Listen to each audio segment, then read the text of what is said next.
Hello friends, this is Amy and thank you for joining me. Let's get crafting. I'm making a crate today that's a Wayfair duplication and I will show you how the process of going through this. This is one side of the crate and here is the other side.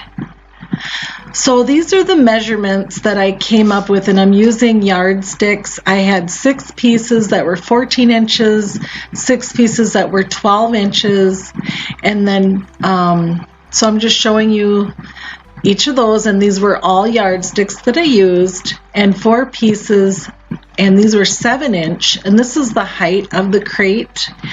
And you could use square pieces if that's helpful. I also used 1 piece of 1/4-inch board, and this was the entire bottom of the crate, and that measured 12 by 14 inches. And an alternative to this would be just to buy a crate and then decorate it, as I will show you in the next feature here. I use Provincial wood finish, the stain. It's one of my favorites.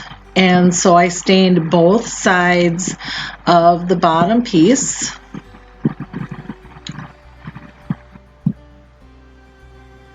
Allow it to sit for a little bit and then wipe it off. And then more on the other side.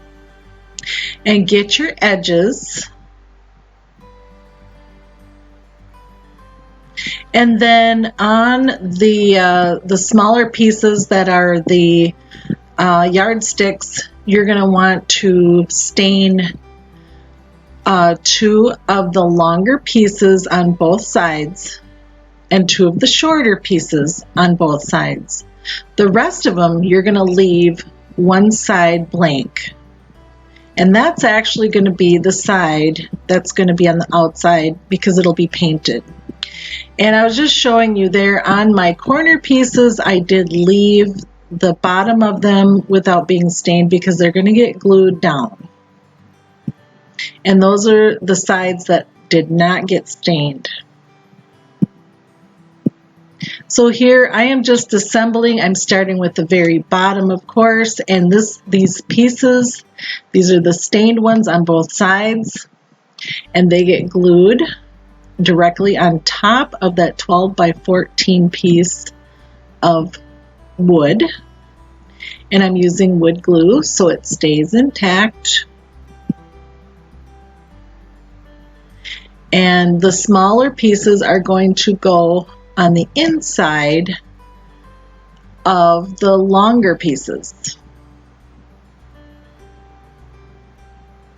So that's a short end. And if you can understand what I'm saying is the longer ends will come along the side of that and cover those ends up. I've got all my pieces together and I'm just going to clamp it to make sure everything stays together, and wood glue dries pretty fast. The directions say 30 minutes. And so I left it about that long, and I was anxious to get things going, and so once I let that sit for a little bit,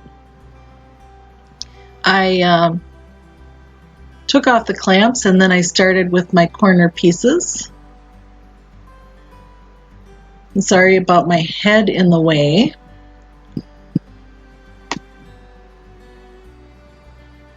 It just took a little maneuvering. And this is why I thought if you wanted to, you could just buy a crate and decorate it, but I decided to go from complete scratch. So here I'm taking those little corner pieces, which are triangular in shape. You could also use squares. And so I am just placing a piece of wood and adding a little bit of pressure with a paper towel, and that way those stayed in place and I allowed to dry. Once that was dry, I flipped it to the other side, which you can see there. And once they were dry, they were pretty solid with that wood glue. And here I am just starting to assemble the crate now, the other pieces, and I went to the very top The stained part is on the inside and the unstained part is on the outside. And then my husband came along with his little brad nailer and we tacked it into place, and that helped a lot. So if you had a brad nailer, I would definitely recommend using it. And if you didn't, even after things have dried, I would recommend some kind of small nail to keep things in place.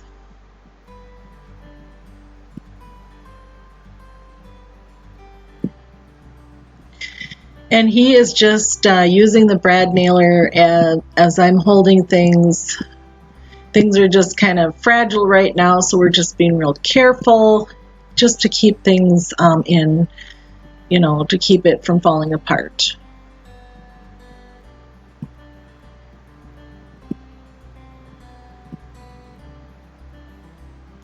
So you can see the order of things here.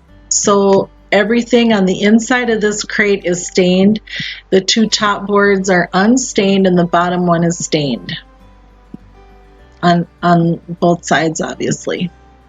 Now I'm going to start to paint, and the top board is orange, where I started painting the second board orange, and I realized, oops. So I went back and I started painting the top board, and then it was chalk paint, so I just kind of wiped it away.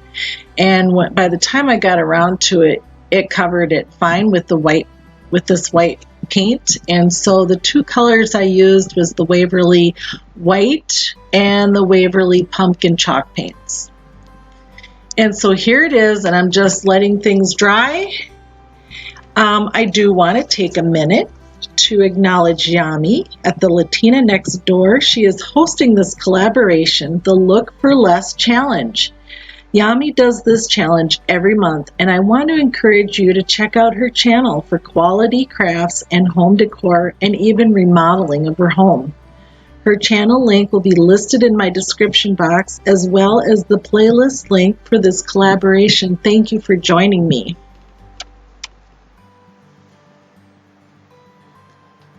Now, this is where I've actually went to my little Cricut machine and I've cut out all of these pieces.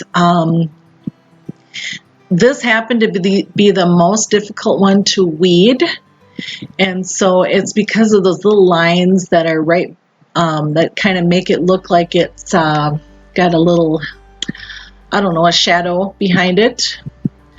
And so each of these little pieces has something that it says, and I just went along and I did each piece just as it was listed in the Wayfair picture, and I did my best to try and duplicate the fonts. I will list the fonts that I used in my description box. As each piece came together, though, it was just getting cuter and cuter and cuter. And so I'm really glad that I did choose this. I know it's a little early for autumn decor, but when I saw this, I really wanted to do it for the Look for Less challenge. And I'm really glad that you are stopping in to check this out. I appreciate that. I really do have a lot of fun with my Cricut machine. It gives me, a wide variety of things that I can do and make things look very professional. I also want to mention, when I finished putting all of these on, I did cover it with Mod Podge. So this is a look again at what I duplicated for the Wayfair. I saved $24.50 by doing it myself. And this is my completed project. I love it. I'm very happy with how it turned out. And it's going to be a piece that I really am going to enjoy. I'm trying to think, what should I put in there? I don't know, a blanket, a pillow. You could put candles. I'm not sure. I'll come up with something. But I do like how it turned out, and I'm proud of this piece. And I want to thank you for stopping in. If you like this kind of thing, this is what I love to do. I enjoy this. I'm having so much fun having a YouTube channel. So if you like this, please subscribe to my channel and like this video. It helps so my videos get seen places. You have a wonderful week. Bye-bye.